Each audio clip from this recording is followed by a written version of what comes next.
Hi hello ನಮಸ್ಕಾರ ಸ್ನೇಹಿತರೆ. ಇವತ್ತು ಹೆಸರುಬೇಳೆ ಸಾಬಕ್ಕಿ ಪಾಯಸ ಮಾಡ್ತಾಯಿದ್ದೇನೆ. ಮೊದಲಿಗೆ 1 ಕಪ್ ಹೆಸರುಬೇಳೆ ತೆಗೆದುಕೊಂಡಿದ್ದೇನೆ, ಅರ್ಧ ಕಪ್ ಸಾಬಕ್ಕಿ ತೆಗೆದುಕೊಂಡಿದ್ದೇನೆ. ಇವೆರಡನ್ನು ಇವಾಗ ಚೆನ್ನಾಗಿ ತೊಳೆದುಕೊಳ್ಬೇಕು.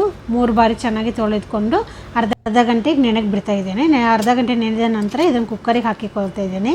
ಇವಾಗ ಇದಕ್ಕೆ 1 ಲೋಟದಷ್ಟು ನೀರು ಹಾಕಿಕೊಂಡು ಕುಕ್ಕರ್ ಮುಚ್ಚಿ ಒಲೆ ಮೇಲೆ ಇಡ್ತಾ ಇದ್ದೇನೆ. ಇವಾಗ ಇದನ್ನು ಸಣ್ಣ ಉರಿಲಿಟ್ಟು 2 ವಿಷಲ್ ತೆಗೆದುಕೊಳ್ಬೇಕು. ಈಗ 1.5 ಕಪ್ಪಿನಷ್ಟು ಬೆಲ್ಲ ತೆಗೆದುಕೊಂಡಿದ್ದೇನೆ. ಈಗ ಕುಕ್ಕರ್ ತೆಗೆದುಕೊಳ್ತಿದ್ದೀನಿ. ಹೆಸರುಬೇಳೆನ ಒಂದು ಸತ ಇವಾಗ ಮಗ್ಗಿಸ್ಕೊಳ್ಬೇಕು. ಈಗ ಬೆಲ್ಲ ಹಾಕ್ಕೊಳ್ತಿದ್ದೀನಿ. ಬೆಲ್ಲದ ಜೊತೆ ಅರ್ಧ ಲೋಟ ನೀರು ಹಾಕ್ಕೊಳ್ತಾ ಇದ್ದೀನಿ. ಈಗ ನೆನೆಸಿಟ್ಟ ಸಾಬಕ್ಕಿ ಕೂಡ ಇದೇ ಜೊತೆ ಇವಾಗಲೇ ಹಾಕ್ಕೊಳ್ತಾ ಇದ್ದೀನಿ. ಈಗ ಇದನ್ನು ಸತ ಕಲಿಸಿ ಇದನ್ನೊಂದು ಕುದಿ ಬರೋಕ್ಕೆ ಇಡಬೇಕು.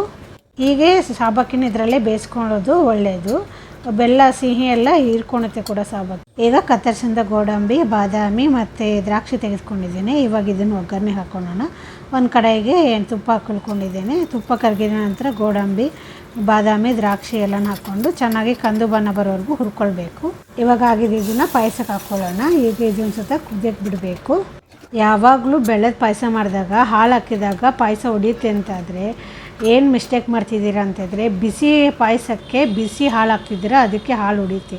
ಯಾವಾಗಲೂ ಒಲೆ ಆಫ್ ಆದಮೇಲೆ 1 ಲೋಟ ತಣ್ಣಗಿರೋ ಹಾಲನ್ನು ಹಾಕಿ, ಪಾಯಸನೂ ಬಿಸಿನೂ ಇರುತ್ತೆ, ಹಾಗೆ ಒಡೆಯೋದು ಇಲ್ಲ ಕೂಡ. ಇವಾಗ ಸಾಬಕ್ಕಿ ಪಾಯಸ ರೆಡಿ ಇದೆ.